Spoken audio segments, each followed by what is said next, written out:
8 నెలల ఇన్స్టాగ్రామ్ ప్రేమ కోసం 9 నెలలు కని పెంచి ఒక 15 ఏళ్ళు కష్టపడి పెద్ద చేసిన 10th క్లాస్ అమ్మాయి తన తల్లిని అయితే చంపేసిందనమాట.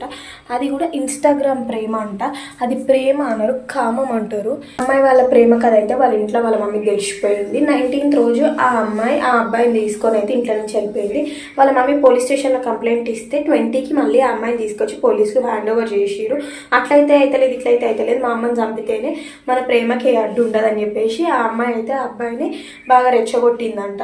ఎవరు లేని టైం చూసి అమ్మాయి ఆ అబ్బాయిని అయితే పిలిచిందంట. వాళ్ళ తమ్ముడితో పాటు వచ్చాడంట ఆ అబ్బాయి వాళ్ళ అమ్మని చంపడానికి. అయితే ఒక చున్నీతోటి గట్టిగా ఇలా లాగారంట.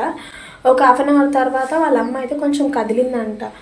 ఇంకా చచ్చిపోలేదు మా అమ్మ అని చెప్పి రావలేదట. కొనుక్కుతో కొట్టుకుంటా అంటే మళ్ళీ పిలిచిందట. వాడు పోయిన తర్వాత మా అమ్మ చచ్చిపోలేదు, చంపేసినాక మన ఇద్దరు వెళ్ళిపోతారు అమ్మంటే వాడు మళ్ళీ వచ్చి సుత్తే కొట్టే సుత్తకొని కంతలు ముగ్గులు కొట్టి ఇవన్నీ గట్టిగా పిసికేసి ఇట్లా గురేసి కడుపులంతా కొన్ని చంపేసా. అసలు ఎక్కడికి వెళ్తుంది మన జనరేషన్ నాకైతే అర్థమైతే లేదు.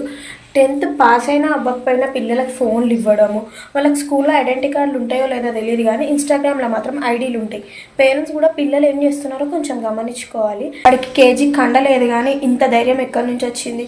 మన గవర్నమెంట్ కరెక్ట్గా ఉంటే వాడికి ఇంత ధైర్యం వస్తుండేనా? మన సొసైటీ ఎటు వెళ్తుందో ఏమో.